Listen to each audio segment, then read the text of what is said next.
Yeah, please go ahead.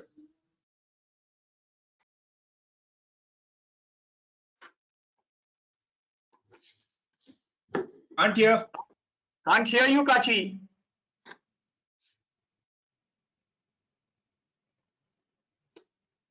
Kachi, please Can't unmute yourself. Yes, I am on mute. I was on mute. And now can you hear me? Yeah, Yes. loud. Yeah. Yeah. A very good morning, ladies and gentlemen. I am Kantisha, and it gives me immense pleasure in welcoming you all to the Rebooting Work, Collaboration and Productivity webinar, brought to you by Strategic and Reddington in partnership with Microsoft. Ladies and gentlemen, what has changed in the realm of workforce and workplace? How does it impact new forms of collaboration and productivity in a post-disruption economy? And what should the new metrics be? These are the questions that are on the top of every organization's mind. The focus on the rise of the global and boundaryless economy and how a distributed workforce that now works from anywhere is going to need flexibility, customization, and portability to craft new collaboration. And how should new metrics for productivity be visualized in line with a post-disruptive economy? That's exactly what we're going to look into through this webinar. Before we jump into the actual formalities of the webinar, we're going to request you to address your questions to our speakers using the Q&A option on your screen. We would also request you to fill out the feedback forms towards the end of today's proceedings. We would love to hear your feedback or suggestions, as this will help us enhance the content, structure, and delivery of our conferences. And without any further ado, we're now going to begin with the formal proceedings for today. Today, in our midst, we have some eminent business, IT, and technology leaders. Please join me as I welcome them. We have Mr. Tarun Pandey, who's the Executive Vice President for Aditya Birla Capital. Let's welcome him with a round of applause. Thank you. Mr. Jayanta Bhaumik, Group CIO for Kesoram Industries Limited. Welcome. Thank you for being with us.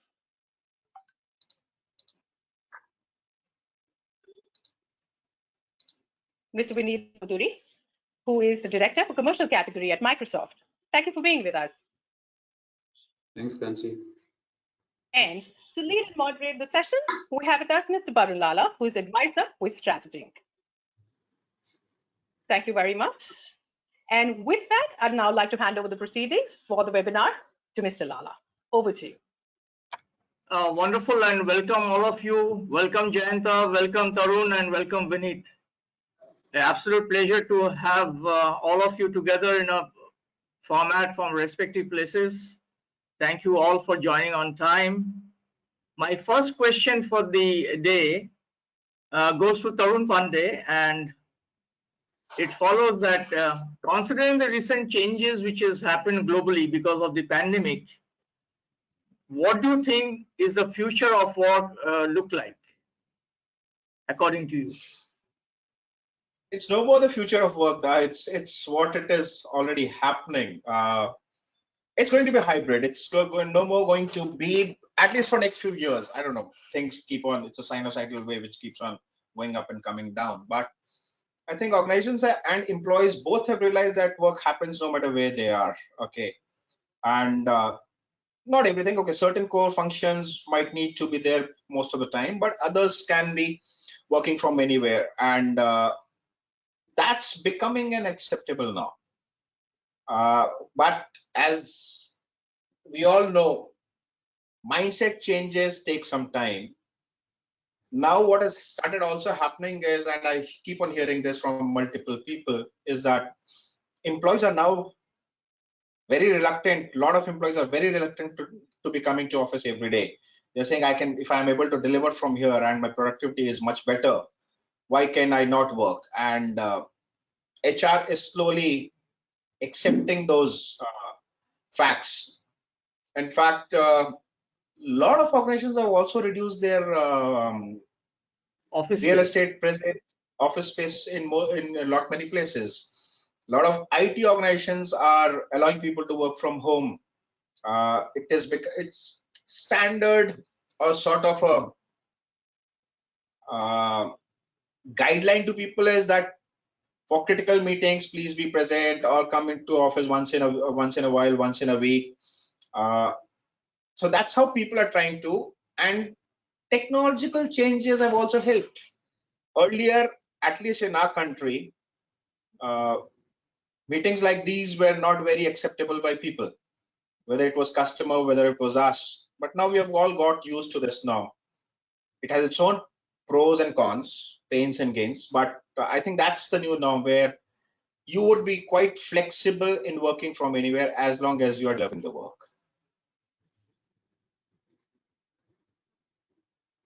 Okay.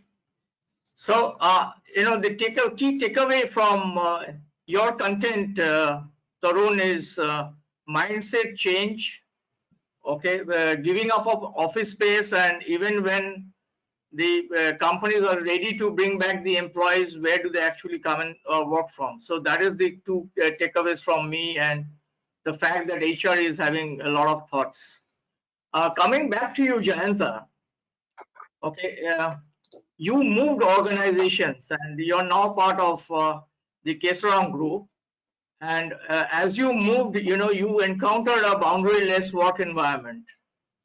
So what are the top three challenges that you faced, when you moved into this boundaryless work environment?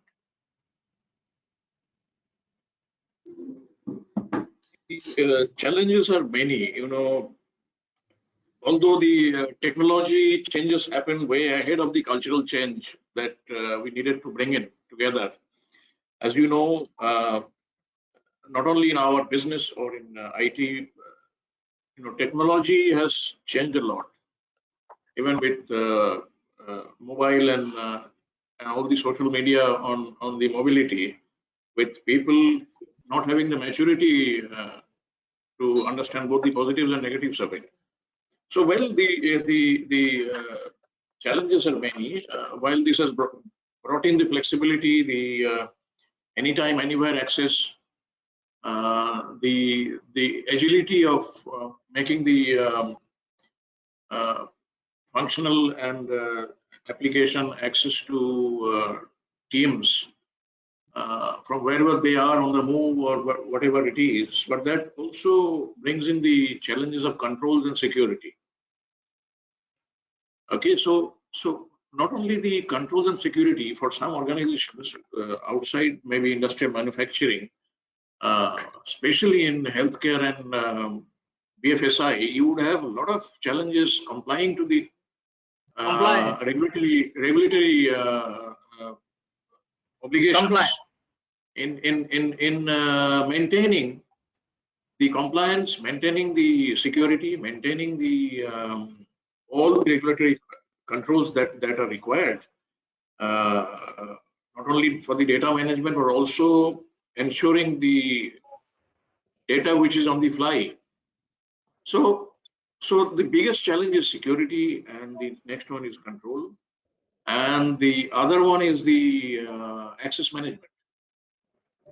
Access management is very easy, and managing the segregation of duty and all that is very easy while you are within the boundary of your perimeter of your network and your office, or from home, maybe through VPN connection, you still have some amount of control. But beyond that, not only your employees, when you need to connect your stakeholders, and the demand today is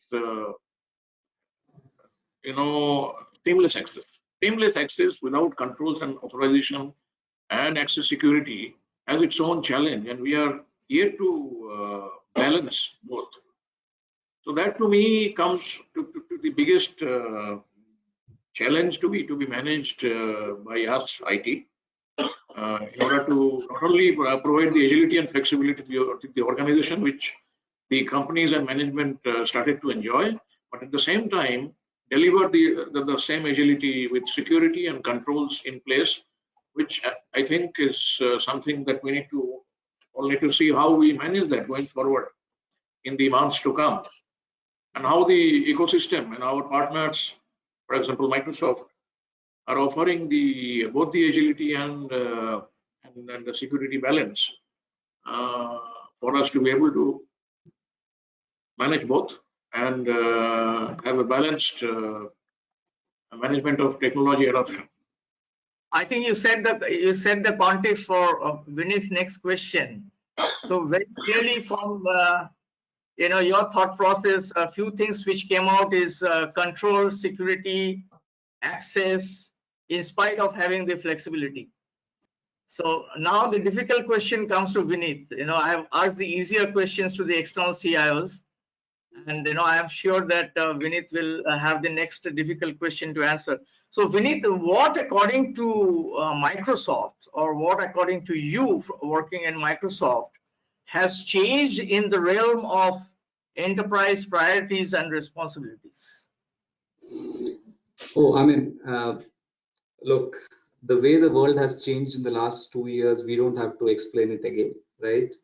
Not only from a business standpoint, but even from all the areas of our life, right? Starting from education to business to healthcare, to you touch upon anything, right? I mean, so change is something that's actually now become a norm, right? Now to your specific question of priorities for enterprise, right? So if you broadly look at it, most of the enterprises now have to grapple with three major issues to my mind, right? Which is obviously the one which you guys have touched upon, which is how do you manage your workforce, right? Given the dynamics that we are seeing, right? So the hybrid thing was discussed just now, but even otherwise, right? So managing workforce is one. The second one is even the business model that most of these enterprises have been taking for the last how many ever years, right? One of the examples is healthcare. We would have never thought that patients won't go to the doctor physically, right? Was that even imaginable a couple of years back, right? But that's the norm. Now the way healthcare industry is shaping up is, hey, you know what?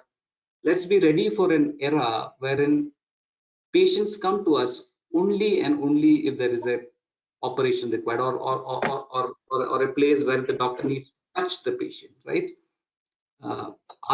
Is the healthcare industry ready for it? Probably not, right? And that's the transformation they are in, and most of the other industries as well, right? The third big pillar, right, and the priority for enterprises from our interaction with the industry is definitely what Jayanta just touched upon, right, which is security, right? Now you've got endpoints all over the place. You've got endpoints in the office, you've got endpoints at home, you've got endpoints in the field, right? How do you ensure security given that the threat perception, right, is just going up, right? Do you have the right devices? Do you have the right software, right? So those are the key changes that in our interaction with CIOs, with the enterprise world that we hear. Obviously, this gives us that opportunity to learn, to make those changes in our products that we'll touch upon a little later. But these are the key things that we hear from the customers. I think it's very important three aspects which you touched upon. Okay, in terms of managing workforce, the hybrid work culture, which I think Tarun mentioned it very clearly. Then business model transformation. Okay, and you gave example of a pharma industry, and a lot of us saw that happening, during this pandemic world, and of course the security, which I think Jayanta emphasized. So coming back to you, Tarun, given that the recent studies show that the global workforce wants to choose from where they want to work, how they want to work. Okay, I think you touched upon, at the initial stages, that technology has actually helped in this transformation. So how can technologies support this paradoxical preference, okay, of the employees and the environment? That it is, see, technology has supported, and that last 2 years we have already seen that technology is already supported. But I think going forward, it is more dependent on the organizations and the providers to relook at your whole IT landscape, because traditional way of deploying IT is not going to really help in the coming days. Okay, you will have to relook at re-architect your complete IT, because things are moving away from a server-based architecture to a endpoint-based architecture. And that brings in the whole concept of looking at how you deploy the applications, the kubros, the containers, the whole network to be looked at into a different way, the security to be brought in, the control, access controls. And it's no more just a play of a simple organization. Each organization is expanding its ecosystem in terms of having more partners, in terms of having different categories of employees working from different places, collaborating with other players within the industry. So hence, IT architecture will have to be reimagined. If we really want to make this transition much more smoother, IT architecture will have to be reimagined. Two key components, which in my view are where the more focus is going to be, is how you monetize your data, how do you look at data in different ways, and how do you use it, and cybersecurity. These are, when I say cybersecurity, I cover everything. I mean everything, from identity management, identity access control, to access to your various platforms, to your end devices, perimeter security. So these are two key focus areas that you will have to look at. That does not demean the fact that even the application landscape and architecture will have to really change. The legacy-based deployment of monolithic applications, which obviously has been declining, but that will have to move much more faster in terms of more API-based integrations, looking at containers, looking at smaller modules, deploy fast and move faster. Because not only are your employees' expectations changing, but your customer expectation has also changed. Coming from a BFSI sector, it was earlier, I can tell you, it was earlier impossible to close a deal without having a face-to-face. Customers used to insist. Last 2 years, whether it is insurance, whether it is loans, everything is becoming much more digital. KYC is being done on video. As we are speaking, people are able to do KYC. So a lot of those hurdles technology has already overcome, but is it the end? No, I think more refinements will come in. What will make more sense for people is to reimagine their IT in a different way now. I think this is a fantastic point which you articulated, and you also gave a classic example of how technology has enabled KYC to be done remotely and stuff like that over the last 2 years. And I'm sure there are multiple examples, not only in BFSI, but across the industry in manufacturing. Jayanta would have also faced a similar kind of challenges. Re-architecture of the IT landscape. Okay, with the advent of cloud, how do we transition and how do you manage? Are you cloud ready? How do you manage the expenses and stuff like that? So brilliant articulation, Tarun. Coming back to Jayanta, okay. What steps do you plan to initiate towards endpoint modernization, which I think Tarun mentioned that it has moved from a server-based architecture to a endpoint-based architecture. So in your landscape, what are the steps that you took for endpoint modernization? See, when we say endpoint modernization, that's a continuous journey. That's something we are in a transition where maybe organizations may plan for a hybrid model of moving some of the endpoints or some of the endpoint functionalities to cloud.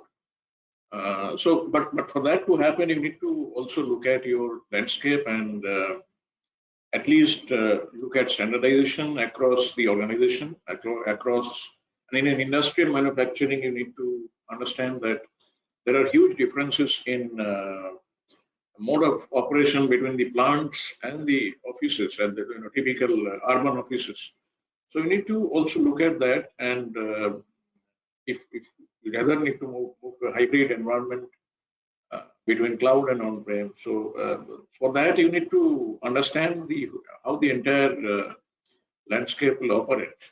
And not only security here, you need to also understand the endpoint backups, endpoint asset management, between on-prem and cloud. You need to have a seamless asset management and software deployment.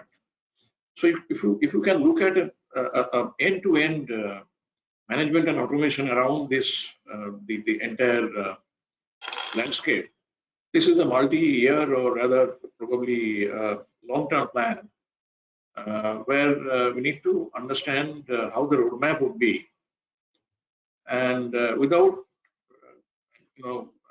going for the technology for the sake of it, we need to understand how the transition will happen without any impact to business. That's very important. We sometimes we plan something for the sake of technology, but we need to also understand how business and particularly manufacturing community will adapt to it. Where not only you have the mindset, but also you have the network access to some of the remote areas where factories are.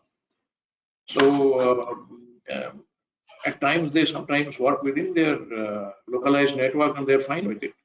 But when you go for a boundary-less, seamless work environment and some of the crucial workloads, for example, ERP and critical applications on cloud.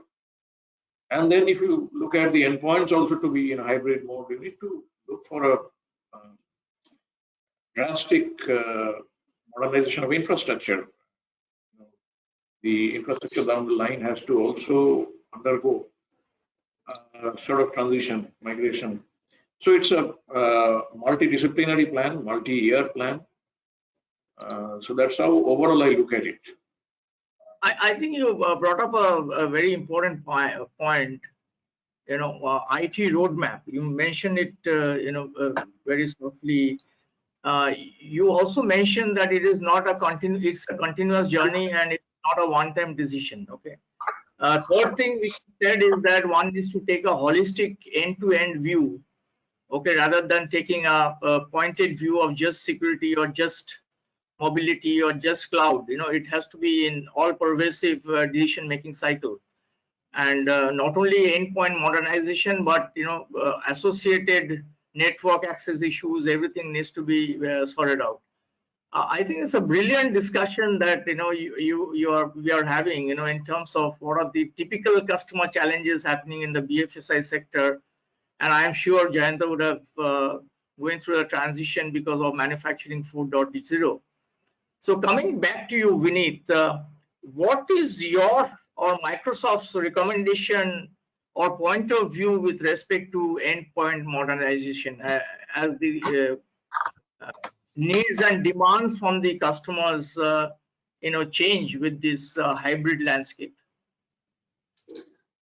That's a great question. I mean, and Jayant touched upon why part of it, but let me step back and even before giving recommendation, just tell you about our interactions and what we've heard from the customer in terms of the challenges they have on endpoints, right? So broadly, if you look at it, people say, hey, you know what? I've got these to manage my workforce, right? So we've got to have an endpoint, the tools to be able to do that, right? That's point number one, and that was discussed earlier as well, right? So given that this hybrid work model is the way it is working, what the customers are grappling with is the stress level, the time spent by employees has gone up.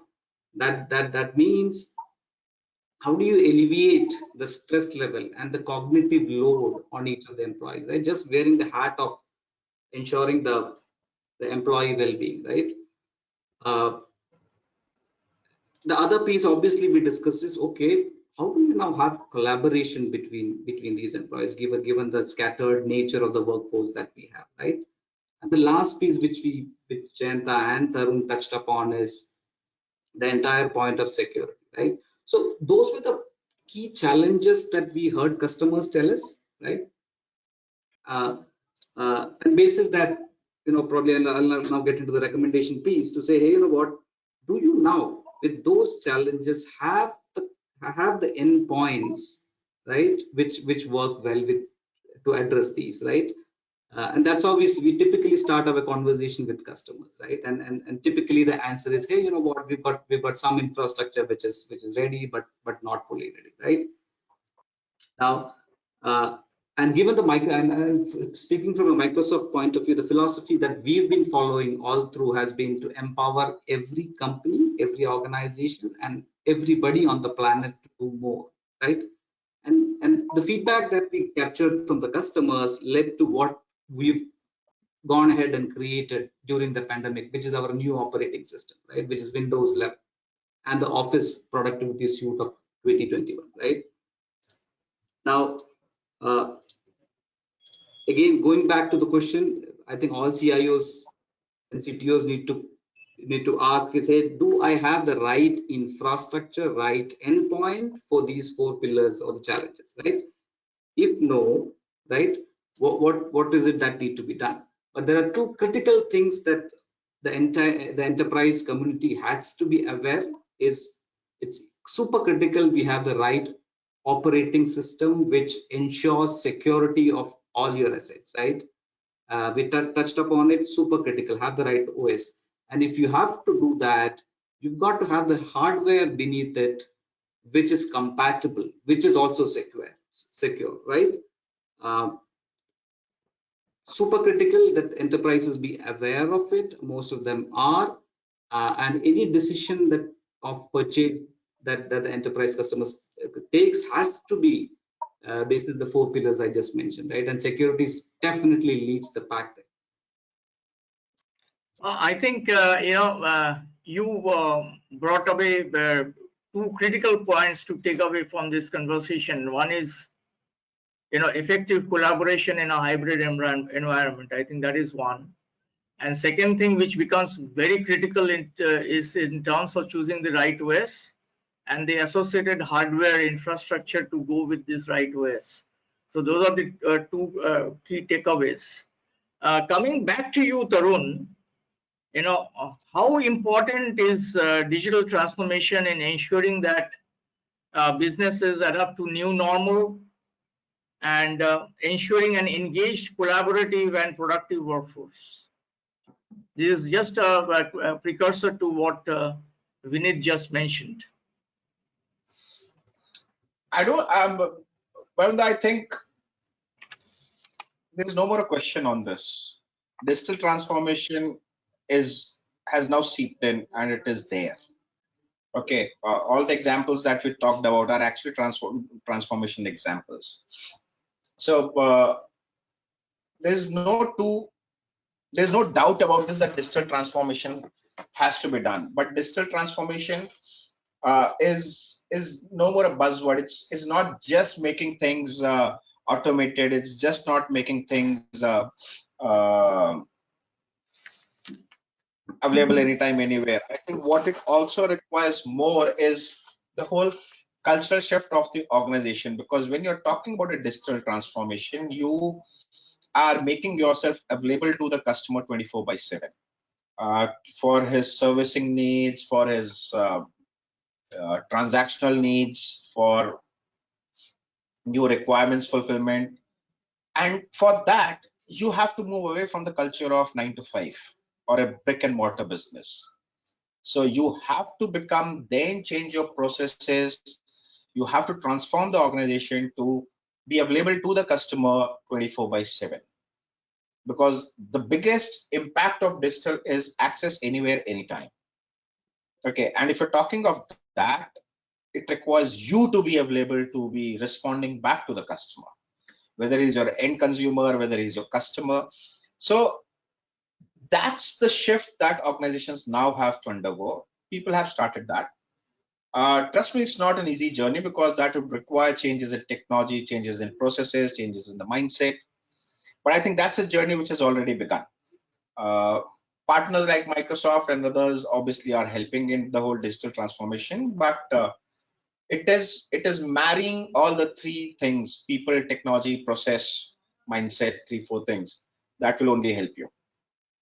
So Tarun, before I move on to Jayanta for the next question, okay, I have a very small and critical question to ask.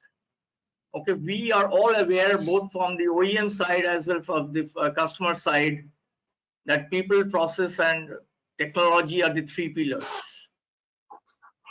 And you very clearly mentioned that organization needs to go through cultural change.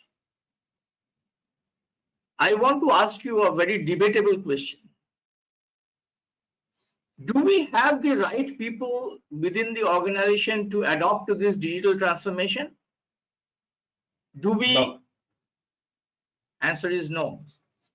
Answer is no, because Baranda, the reason why I said what got us here will not get us there.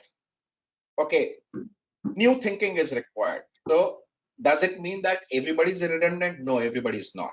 You'll have to bring in fresh thinking. You'll have to bring in, let's take an example. And please don't mind what I'm going to say. People like us at our age are much more, have much more reluctance to change and adapt to new technologies. And look at the youngsters. Okay, none of us would know our phones as much as our kids do, how to operate those phones and everything. So that requires, if you have to move into a new direction, you have to get in new thinking. Will the current people be able to change? Yes, a lot of them would be able to change. But a lot of the traditional people are also needed to bind that, to keep people on the ground, to make that whole binding nature of not pushing in too fast and looking at basic core things. So it's just a catch-22 situation. Obviously, yes, as you said, it's a controversial question. It is a catch-22 situation. You know, it's a catch-22 situation. And I was reading an article, and it says that instead of retraining the current resources, it is easy to rehire. And that's triggered my question, just to check that whether it is also impacting in your industry, and you correctly ratified that particular point. So excellent, communication. So coming back to you, Jayanta, you have heard that Microsoft is going to come up with the Windows 11 launch. It is around the corner. Do you envisage the same being rolled out within your organization as well? And if yes, what do you envisage will be your migration plan? We need to be watching attentively, but as any new release brings excitement, but we also, the seasoned people in IT fraternity would also like to see what's there in it for me, and definitely that brings in exciting add-ons in it. We need to understand how the entire offering as part of the ecosystem would work out. Obviously, it would come out with additions on the new cloud add-ons and all that. But we need to understand. But before that, you need to also prepare your baseline. Today, we do not have our platforms synergized to the Windows 10, which is the previous one. You have a heterogeneous mix of different versions all across, and more in manufacturing, where in plant some of the OT, some of the PLCs and SCADAs don't work with latest Windows version. So we need to maintain those older versions as well. So it's a uphill task for us to have a synergy in the baseline first. Massive yes. catch-22. So the baseline is very important. Unless you have the baseline, you cannot go lock, stock, and barrel together into Windows 11, which is a very exciting thing to plan out, and definitely a lot of add-ons are there which excite people, but not so much in the manufacturing shop floor. Where so it has to be take some and lose some and buy in between the two worlds, and we need to plan it. Definitely we need to plan it, but we need to prepare the baseline before that, and that's very important. And need to understand the marriage between your plan of email migration and vis-a-vis the Windows migration. So what's the best plan that can be? So it's an evaluation process that will continue now for me and my team towards the roadmap said, roadmap is very important. If the roadmap is well, we can exploit and enjoy the full benefit of it, and that's more important for me. So we need to prepare the baseline and then plan the roadmap.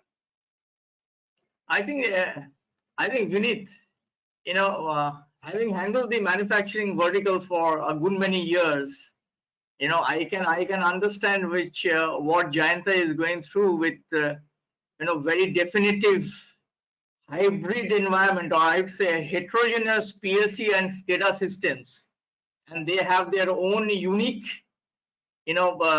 back-end integration with the OS platform. So I think it will have a unique solutions to go for the manufacturing customers. For this information, I have no hesitation to say in front of Vineet that we are forced to use some of these systems with Windows 7 even, in order for them to work and integrate well with the PLCs, because those systems are not deployed beyond Windows 7 and changing the whole. Most of these PLCs and SCADA systems are proprietary systems. Proprietary, and in order to change just the Windows, I need to change the entire blend, which is a composition of multiple crores.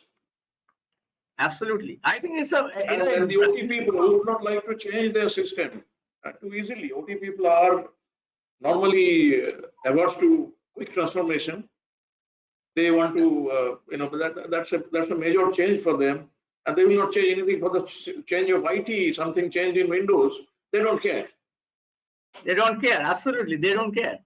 So I think it's a fantastic example of how how transitions, migrations becomes a challenging in a typical manufacturing environment. A beautiful example, which has been led by Jayanta. Coming back to you, Vineet, the last but one question for me. Coming back to you, you have been going through these transitions and transformations, digital transformation of the customers.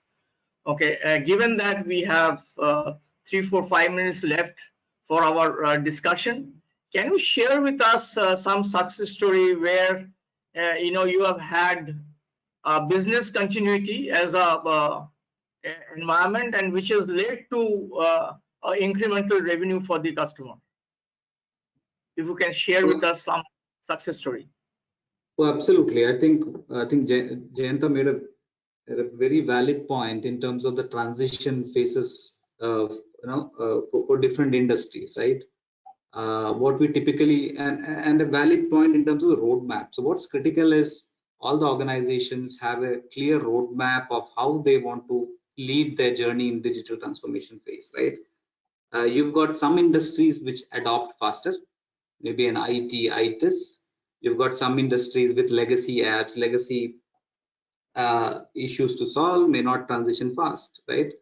And that's a known fact, right?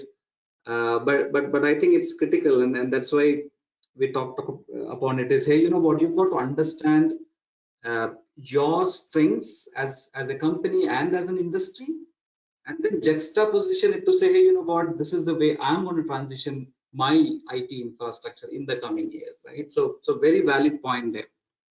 Coming back to your question, Varunda, in terms of success stories, right? Look, last 2 years has been all about that, right? I mean, given that the Microsoft products, as Tarun earlier said, help our customers, and that's our mission as well, to stay productive, stay connected, grow their business, achieve more.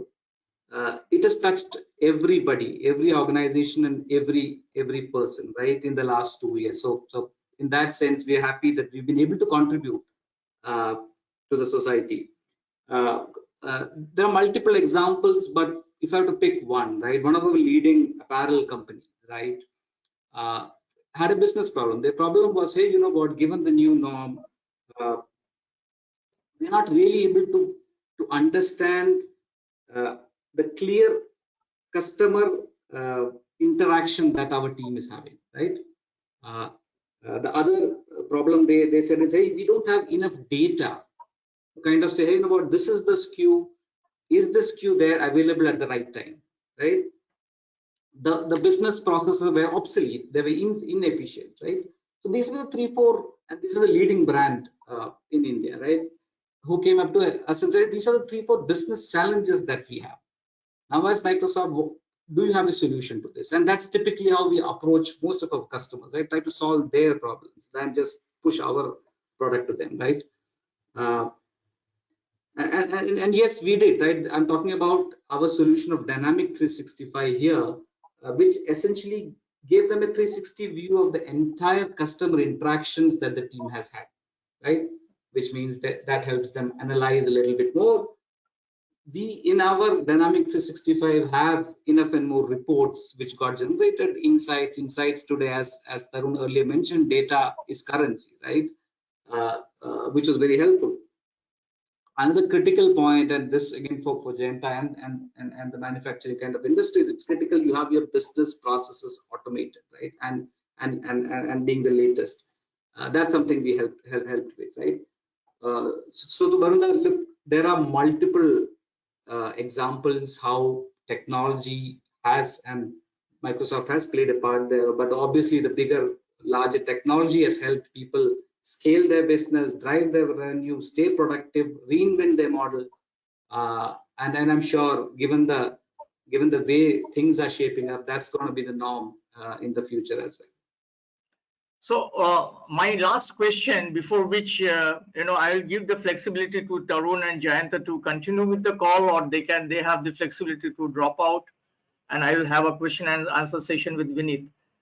So Tarun, change is something which everybody resists, whether we like it or not, within the organization, within individuals. Okay, there is also a saying that changing nothing risks everything.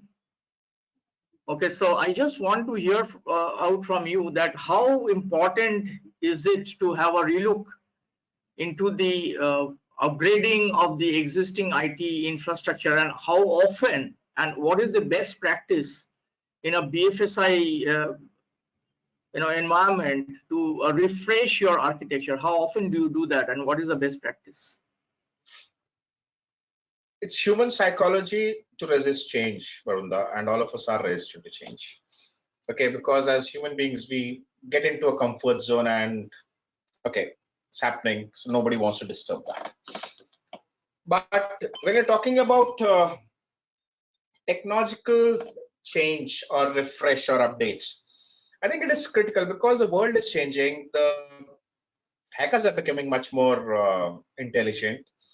The whole landmark is changing, preferences are changing, and hence you need to be updated to ensure that your systems are also geared up to cater to those new norms and new threats. People are deploying robots for hacking. Yes, it's not only robots for hacking, people are deploying robots for advisory also. Okay, so machines are taking over a lot many things, but I think it is important that we keep ourselves updated to ensure that we are preventing the organization from a major loss or a major threat.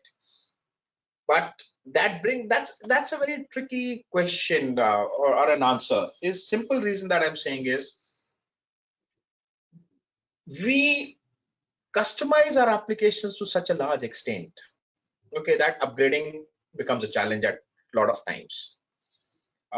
New platforms are coming in, database structures are changing, the functionalities are changing. So it has to be a very, very well planned. And that's where I said, relook at your architecture, reimagine IT. Because you will be forced to do that. And the faster you start it, and it can't be done in isolation. So it's not only about the infrastructure, it includes network, it includes security, your whole application. And you're thinking on how to deploy that. How fast are you going to cater to the business requirements? So the more agile, while these are words given by the experts, agile, speed, and all this stuff, but I think the more agile you are in meeting your business requirements, and the more agile you are in ensuring that you're able to perceive a threat and stop before it makes a impact is what is going to benefit. But that would require you to be up on the latest trends, understanding what is a threat, and that, if you ask me, is a change that you have to continuously keep on going.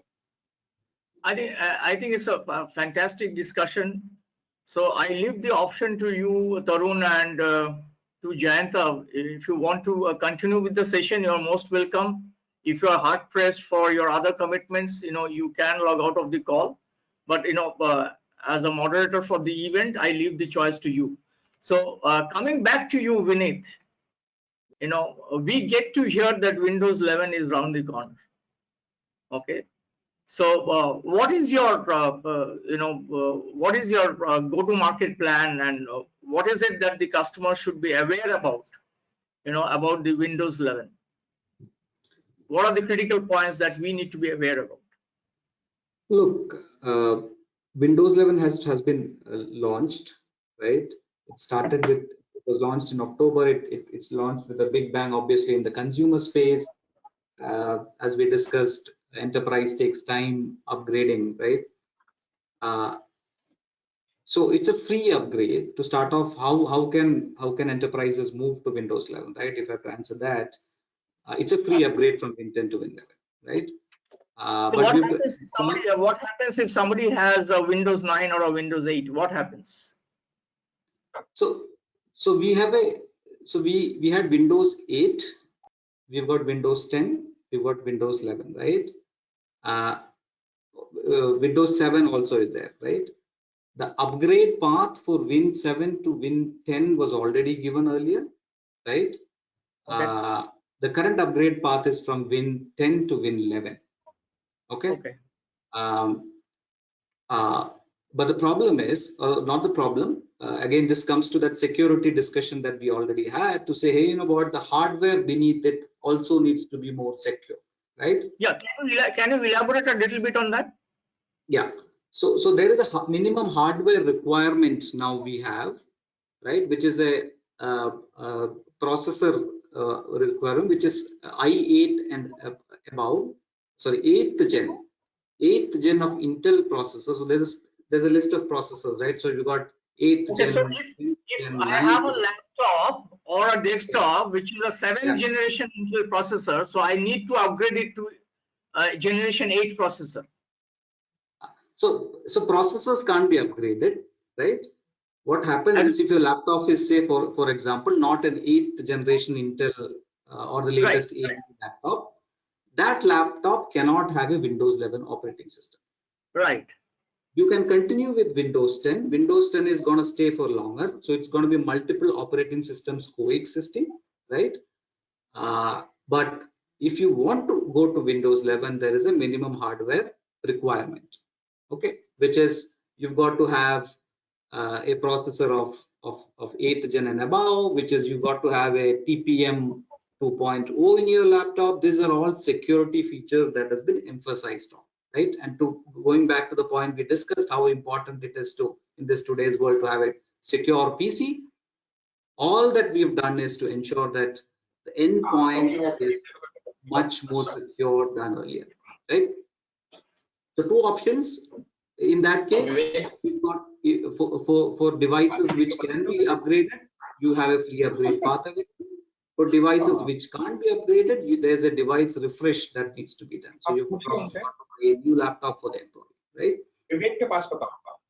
So those are the two paths that are available. Tarun, you need to keep your phone on mute. Request you to keep it on. Yeah, Vinit. Yeah. So those are the two paths that organizations can move to Windows 11, right? Either have a device refresh cycle, because you typically look at it, right? Any device which is 4 years plus, right? And I'm assuming most of the organizations have a 4-year plus policy of changing a laptop or a desktop, is ideally up for a refresh, right? And needs to be refreshed from a security perspective. Given the latest. This is a very important point. You mentioned about PPM 2.0 and you mentioned about Intel processor Gen 8, right? What is it for the AMD processor? So AMD also has a similar stack, right? Wherein you've got a Ryzen series. I think it's a 7 or 6 series and above, which can get upgraded. So there are specifications. So if you want to check, there is a website which we will probably circulate later, wherein you can check whether your hardware is eligible for a Windows 11 refresh. Okay, so you just have to put some the data which is available in your laptop in terms of specification. You will know if your device can be upgraded to Windows 11 or not.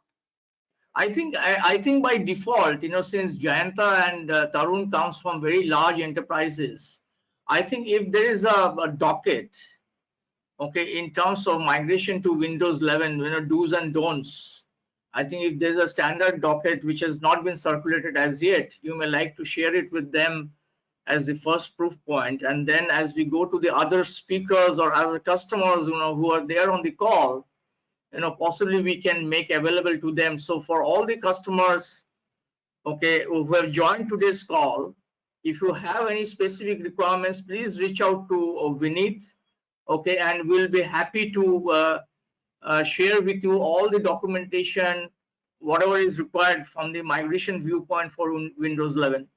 So Vineet, tell me something, in terms of the regional people, regional resources which you have, do you have, what are your plans of, getting across for customer events in locations? Are you open to doing face-to-face events now, or how does it work for you going forward for Windows 11? Oh, absolutely. Look, the intent of this session again was not to get into specifics of Windows 11, and that's why Varunda, you kept it at a high level in terms of why it is important to have the latest technology and its impact. But as we break out, we can have breakout sessions on demand, right? Whether it be if it's a few people in a city, we can have that, or if it's a one-on-one, we can have our AEs, executives reach out to you, give the details, right? Have that. But and honestly, the way we approach it is, hey, you know what? We've got a Windows 11. You go upgrade it is not the message, right? The way we look at it is, hey, what's your infrastructure, right? Does it actually require a Windows 11, right? How many of your devices can move to Windows 11? So it's a holistic approach. Typically, our sales account teams takes and then recommends the solutions to you guys, right? So to your point, yes, more than open for a breakout session with each of you, right, in the call on demand for sure. Oh, wonderful. So I think we have got a fair amount of perspective. We have got perspective from a BFSI vertical, which Tarun was helpful, and we had the perspective from Jayanta about the various kind of unique challenges which happens in a manufacturing shop floor. Okay, in terms of integration with PLC devices, SCADA systems, along with the OS. Okay, Windows 7 existing still. Okay, because of compliance metrics, and we heard this, experts, and we also heard from you with respect to the challenges in terms of the enterprises, collaboration, security, and multiple access points. So we had a very comprehensive discussion, and really thankful to Tarun, Jayanta, and Vineet for giving us this perspective. Okay, it's an absolute pleasure for me to do the moderation for this session. I really thoroughly enjoyed, and I learned a lot from the process. So over to you, Kanchi, for taking it forward from here.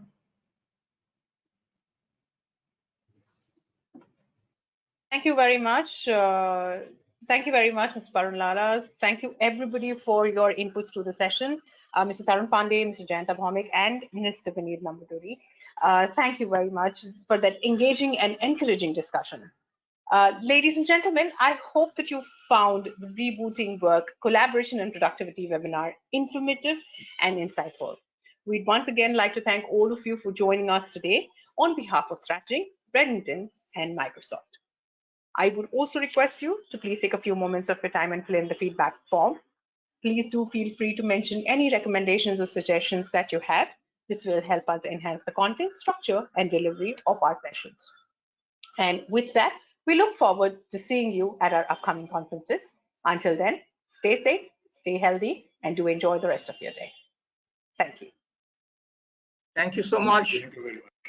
Thank you, Tarun. Thank you, Jayanta. Thank you, Vinit. Thanks, Varunda. Thank you so much.